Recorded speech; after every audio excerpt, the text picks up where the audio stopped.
শোনো নিলয়, আমি আর নোশান যে ভার্সিটি লাইফের ফ্রেন্ড এটা তো জানোই, কিন্তু এর আগেও কলেজে নিলয়কে আমি চিনতাম এবং আমার বোন তুলিও একই কলেজে পড়তো। আমাদের থেকে 2 বছরের জুনিয়র ছিল, আমরা ছিলাম সবচেয়ে সিনিয়র। তুলি যে নিলয়কে পছন্দ করতো এটা আমায়ও বলেছিল, নিলয়ের জন্য চিঠিও দিত। এতটুকু বলেই থামলো মিতা। নদী মিতার মুখের দিকে তাকিয়ে আছে কৌতূহল নিয়ে। নতুন চরিত্র তুলিকে বোঝার চেষ্টা করছে। মিতার মুখের রং মুহূর্তেই বদলে গেল। দাঁতে দাঁত চেপে বলল, কিন্তু ওই নিলয় আমার বোনকে বাচ্চা বলে একবার অপমান করে, কিন্তু তবুও তুলি মানে না। আমি নিলয়কে কখনো জানতে দিইনি যে তুলি আমার বোন। তুলি নিলয়কে পুরো কলেজের সামনে প্রপোজ করে বসে, আর নিলয় সেটা খুব সুন্দর করে রিজেক্ট করে আর বলে, তুমি এখনো বাচ্চা মেয়ে তুলি, তোমার ক্যারিয়ার পড়ে আছে। তারপর আমার বোনটা ভীষণ কষ্ট পায়। আমার তো নিলয়ের কাছে কোনো ভুল নজর পড়ছে না।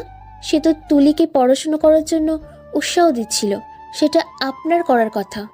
মিতা রেগে গেল, টেবিলে বাড়ি দিয়ে বলল, ফাক, ওর উৎসাহ চায়নি কেউ। তুলি ওর শুধু ভালোবাসা চেয়েছিল, কিন্তু ওর রিজেক্ট করার পর তুলি সুসাইড করে। এতে নিলয়ের কোনো মাথা ব্যথাও ছিল না।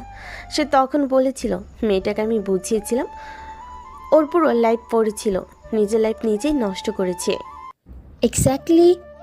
বলেই নদী মুখ ঘুরিয়ে নিল। মিতা নদীর এই কথাটাই পাত্তা না দিয়ে বলল, না, লাইফটাও নিজে নষ্ট করেছে নিলয় নিজে। কি হতো যদি তুলিকে অ্যাকসেপ্ট করতো? সেদিন থেকে আমি প্রতিজ্ঞা করি যে নিলয়ের লাইফটা আমি নিজের হাতে শেষ করব, তাতে নিজের সম্মান যাবে যাক। তাই আমি নিলয়কে বিয়ের পর নোশানকেও ফাঁসাই। নোশানও আমাকে ভালোবাসতো, ওর সাথে পালিয়ে যায়। এসবে নিলয়ের সম্মান যাবে আর নিলয় সুসাইড করবে, এটাই ভেবেছিলাম আমি। কিন্তু না নদী, তুমি এসে আমার পুরো প্ল্যানটা ভেস্তে দিলে।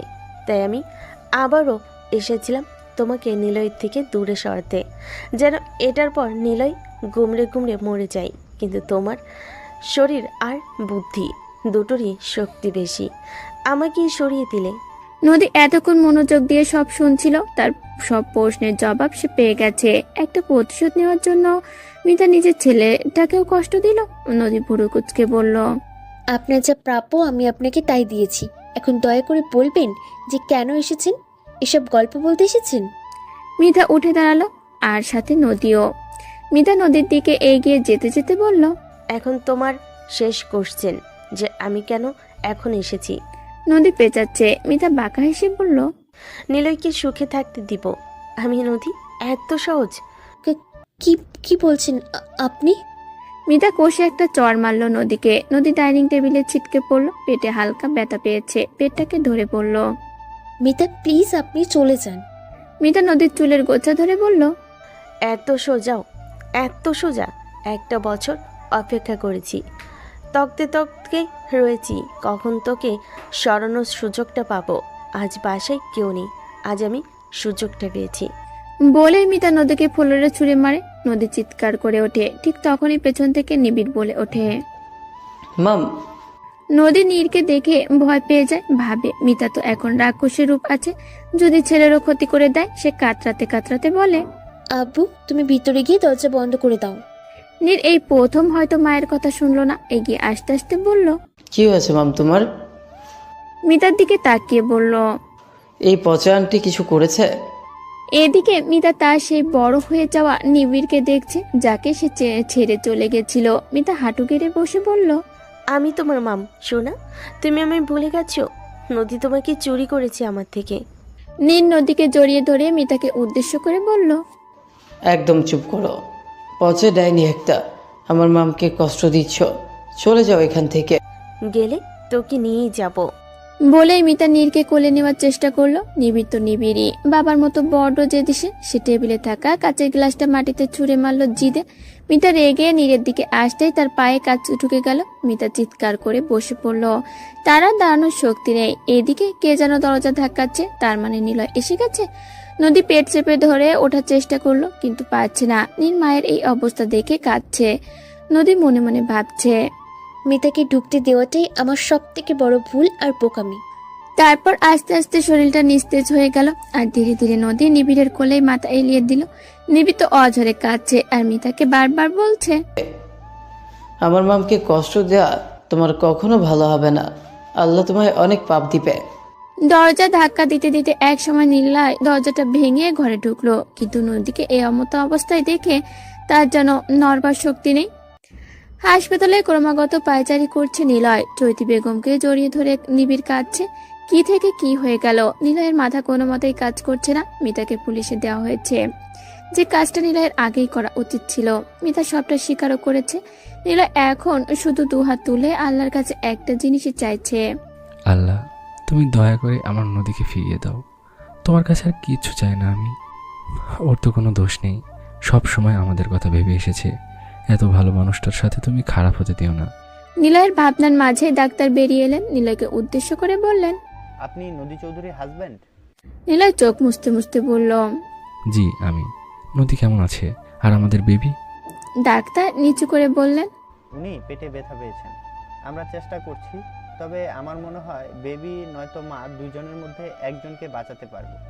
আর তাছাড়া ওনার এখনো ডেলিভারি ডেট হয়নি, কিন্তু তবুও আমাদের ওনার ডেলিভারি করাতে হবে।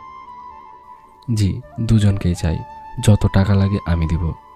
বিষয়টা টাকার নয় মিস্টার চৌধুরী। আচ্ছা, আমরা চেষ্টা করছি, বাকিটা আল্লাহর ইচ্ছে। নিলয় ঠায় দাঁড়িয়ে রইল। ডাক্তার ব্যস্ত হয়ে আবারও ঢুকে গেলেন। নিলয় কি ভেবে চৈতি বেগমকে উদ্দেশ্য করে বলল, মা, আমি নামাজে যাচ্ছি। একমাত্র আল্লাহই পারেন আমাদের এই বিপদ থেকে রক্ষা করতে। বলেই সে যেতে নিল। পেছন থেকে নিবিড় বাবার হাত ধরে বলল, বাবা, আমিও যাব। আমার মামার বনুকে চাইবো আল্লাহর কাছে। নিলয় নিবিড়কে কোলে নিয়ে নিল। আল্লাহ কি নিবিড়ের থেকেও মুখ ফিরিয়ে নেবেন? নিলয়ের মাথায় এখন নানান চিন্তা। তার নদী বাঁচবে তো, ফিরে আসবে তো তাদের মাঝে। নদীর হাসি মুখটা ভাসছে নিলয়ের চোখে। 4 বছর পর বিছানার সামনে দাঁড়িয়ে কাপড় ভাঁজ করছে নদী। আচমকা পেটে কারোর হাতের স্পর্শ পেয়ে কেঁপে উঠল সে, কিন্তু এই স্পর্শটা পরিচিত লাগায় আর কোনো রিয়াকশন দেয় না। মুচকি এসে বলে, কলেজ কখন যাবে? নিলয় নদীকে নিজের সাথে মিশিয়ে বলতে লাগে, দূর দেরি আছে। দেরি নাই। বলে সে নিজেকে নিলয়ের থেকে ছাড়িয়ে নিল। নিলয় ভুরু কুচকে বলে উঠল, ইয়ার, এই মহিলাটা মুড নষ্ট করতে এক্সপার্ট। নদী কাপড়গুলো আলমারিতে রাখতে রাখতে চোখ বড় বড় করে বলে ওঠে, এই মহিলা কাকে বললে? নিজে কি বুইড়া ধামড়া একটা? নিলয় নদীর দিকে এগিয়ে গিয়ে বলল, হ্যাঁ, তুমি তো পড়ি, আমি না হয় বুইরা। নদী আর চোখে তাকালো একবার। নিলয়ের মনোভাব ভালো ঠেকছে না। নিলয় নদীকে খপ করে ধরে ফেলার আগেই নদী সরে গেল। তারপর চোখ রাঙিয়ে বলল, একটু পরেই নিবিড় আর নিশাত আসবে, একদম এসব চলবে না। ওরা আসতে দেরি আছে নদী। নিলয়ের অসহায় মুখটাতে পাত্তা দিল না নদী। মুখ ভেঙচি কেটে বলল, তুমি কি কলেজ যাবে না? নিলয় নদীর হাত ধরে নিজের দিকে টেনে নিল। হাত দিয়ে ঘুরাতে ঘুরাতে বলল, এত সুন্দর পরি রেখে তো কোথাও যেতে মন চায় না গো। নদী নিলয়কে চিমটি কেটে বলল, সারাদিন তো কত কচি কচি পরিদের ভিড়ে থাকেন, জানি না আমি? ওরা তো ছাত্রী। আমিও ছাত্রীই ছিলাম। বলেই নদী নিলয়ের হাতে একটা বাড়ি দিল। নিলয় আবারও নদীকে জড়িয়ে ধরে বলল, আজ যেতে হবে না কলেজে। জানতাম না যাওয়ার বাহানা, যেন 3 জন মিলে আমায় জ্বালাতে পারেন। না, ভালোবাসা দিতে পারি। বলে নিলয় নদীর গালে শক্ত করে একটা চুমু বসালো। নদী কেঁপে উঠল। নিলয়ের শক্ত হাতের উপর হাত রেখে বলল, লিভ মি। নিলয় শুনল না, নদীকে জড়িয়ে ধরে রইল। ঠিক তখনই কাঁদতে কাঁদতে ঘরে ঢুকলো 4 বছরের ছোট্ট নিশাত, নদী আর নিলয়ের একমাত্র মেয়ে। হ্যাঁ, 4 বছর আগে আল্লাহ তাআলা অশেষ রহমতে নদী আর নিশাত দুজনেই বেঁচে যায়। মিতা এখনো জেলে রয়েছে। নুশান পুলিশি ঝামেলা করতে চেয়েছিল, কিন্তু লাভ হয়নি। নদী শুধু নুশানকে উদ্দেশ্য করে একটা কথাই বলেছিল, কার জন্য এত করছেন নুশান? যে নিলয়কে ছেড়ে আপনার কাছে যেতে পারে, সে কি আপনাকে ছেড়ে আরেকজনের কাছে যেতে পারে না? নুশান সেদিন চুপচাপ বাসায় চলে যায়। হয়তো কিছুটা তার মাথায় ঢুকেছে, হয়তো সে মিতার পিছু ছেড়ে নিজের কাজে ফোকাস করবে। নুশান এখন বিদেশ রয়েছে। তার আর মিতা ডিভোর্স হয়েছে। মিতা অনেকবার নদীর সাথে দেখা করতে চেয়েছে আর মাপও চেয়েছে, কিন্তু নদী না দেখা করেছে আর না মাপ করেছে। এই পাপের কি আদৌ ক্ষমা হয়? সেদিন যদি আল্লাহ না বাঁচাতেন, তাহলে আজ নদী বা কই থাকতো আর নিশাতি বা কই থাকতো? তাছাড়া নিবিড় মিতাকে ভালোই জব্দ করেছিল, নয়তো নদীর আরো ক্ষতি হতো। তাই তো আজও সে জেলের ভাত খাচ্ছে। ভেবেই নদী দীর্ঘশ্বাস ফেললো। মেয়ের কান্না দেখে নিলয় নদীকে ছেড়ে দিল। দ্রুত মেয়ের কাছে গিয়ে কোলে বসিয়ে বলল, কি হয়েছে প্রিন্সেস, তুমি কাঁদছো কেন? বোনের কান্না শুনে নিবিড়ও দৌড়ে এসেছে, রাগী গলায় বলছে। কে কি করেছে বনু? কাঁদছিস কেন? নদী মুখ টিপে হেসে বলল। এই যে এলেন বোনের রক্ষা কবচ। 8 বছরের ছোট নিবিড় তো বেশ গম্ভীর আর রাগী। সে নিশাদকে উদ্দেশ্য করে আবারও বলল। বল বনু। নিশাদ কাঁদো কাঁদো গলায় বলল। নতুন আন্টির ছেলে আবির ভাইয়া আমি মেরেছে। কি? আবিরের এত সাহস? বলেই নিবিড় বের হয়ে গেল। নদী তো নিবিড়ের রাগ সম্পর্কে অবগত। সে ব্যস্ত গলায় বলতে লাগে। নিশ্চয়ই দুষ্টুমি করেছে তোমার মেয়ে নিলয়, হয়তো আবিরকেও মেরেছে, আর তাই আবিরও মেরেছে। এখন নিবিড় যে কি করবে আবিরকে, আমি ওকে আটকাতে গেলাম। বলেই নদী ছুট লাগায়। নদী নিশাদকে কোলে নিয়ে আস্তে আস্তে রুম থেকে বের হচ্ছে আর বলছে। আম্মা, তুমি কি আবিরকে মেরেছো? নিশাদ কিছুক্ষণ চুপ মেরে থেকে বাবার গলা জড়িয়ে থাকে, তারপর আস্তে করে বলে। তুমি কাউকে বলবে না তো? একদম না। আমি না ওকে কামড়ে দিয়েছি হাতে।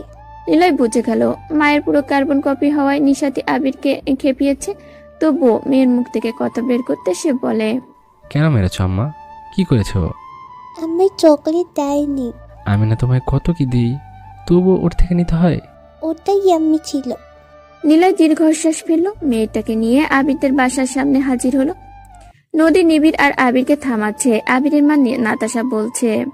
ভাবি থাক, আবিরকে আমি বকে দিব, বাচ্চাদের এভাবে মারে কেউ? আবির মাকে রাগী গলায় বলে। ও আমার কামড়েছে মাম্মি। নাতাশা চোখ রাঙায়। নিবিড় আবিরকে ঘুষি দিয়ে বলে। একদম আমার বোনকে কিচ্ছু বলবে না।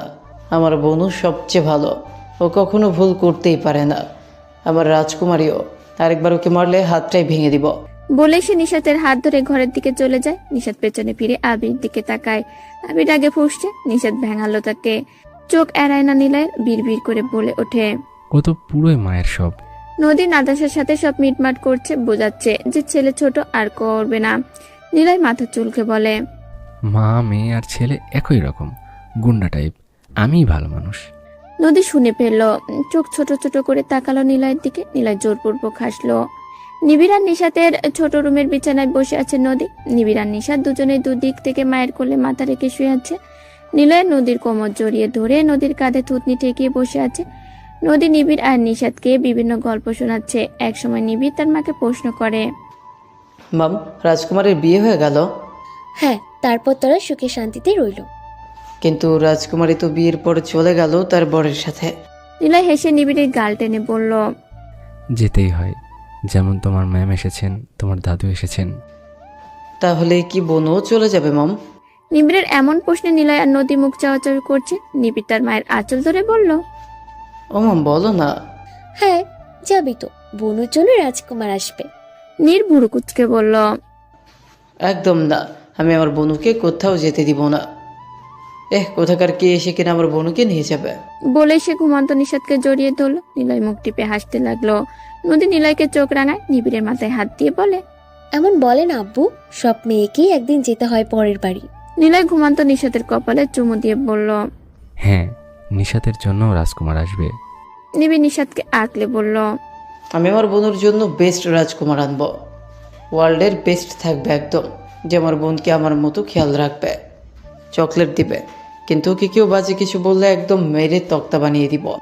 বলেই নিবিড় ফোঁস ফোঁস করতে লাগে। নদী আর নিলয় শুধু একে অপরের দিকে তাকায়। নিবিড় যে তার বোনকে ভালোবাসে এটা তারা জানতো, কিন্তু এতটা যে ভালোবাসে আজ সেটা তারা উপলব্ধি করছে। ভাইয়ের এমন ভালোবাসা যে পায় সে তো খুব ভাগ্যবতী।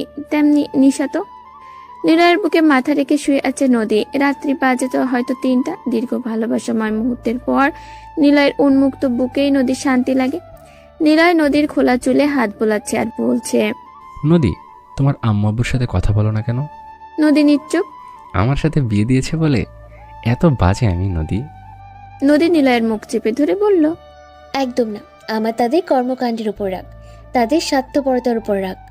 তোমাকে ওই বাজে ছেলেটার হাত থেকে বাঁচানোর জন্যই বিয়ে দেয় নদী, নয়তো দিত না। কোন বাবা মা নিজের মেয়েকে এক বাচ্চার বাপের হাতে তুলে দেয়? নদী নিলয়ের বুকে গরম নিঃশ্বাস ছেড়ে বলল। বাদ দিন তো, ভালো লাগছে না। বলেই সে উঠে বসল। নিলয় নদীকে পেছন থেকে জড়িয়ে ধরে বলল। এবার অন্তত সবাইকে ক্ষমা করে দেওয়া উচিত। নদী চুপ করে রইল। এ বিষয়ে সে আর কথাই বলতে চায় না। নিলয় আবার বলল। আমাদের নিবিড়কে দেখলে আমার মরে যাওয়ার পরেও বোনকে আগলে রাখবে। ওর ভরসায় আমরা নিশাদকে রেখে যেতে পারবো। একদম। নদী, কি? তোমার হাসিটার প্রেমে পড়ে গিয়েছি, ভালোবাসি। আমাকে কখনো ছেড়ে যেও না প্লিজ। বলে সে নদীকে জাপটে ধরলো। নদী হাসলো আর ভাবলো। শেষ সত্যটা আবারও জিতলাম। ভেবে সে নিলয়কে নিয়ে ঠাস করে বিছানায় পড়ে গেল, জড়িয়ে ধরল শক্ত করে। আর নদীর এই শেষ শত যেটা দিয়েই গল্পের সমাপ্তি। সবশেষে সে তার ভালোবাসাকে নিজের করেই নিল। নিলয়ও নিজের সাদা কালো জীবনে প্রাণের অস্তিত্ব সন্ধান পেল। এদিকে নিবিড়ের মাঝরাতে ঘুম ভেঙে যায় ভয়ঙ্কর এক স্বপ্ন দেখে। তার বনুকে আবির তার থেকে নিয়ে নিচ্ছে। নিবিড় ভয় পেয়ে যায়, নিশাতের দিকে তাকিয়ে দেখে সে ঘুম। নিবিড় নিশাতের মাথায় হাত দিয়ে বলে, আমার বোনকে না এতই সহজ? 3টা বড় বড় শর্ত দিয়ে তবেই না আমি আমার বোনকে দিব? ভেবেই সে হাসলো। বোনের শরীরে চাদর দিয়ে দিল। এখানে কি গল্পের ইতি নাকি নতুন কোনো গল্পের সূচনা?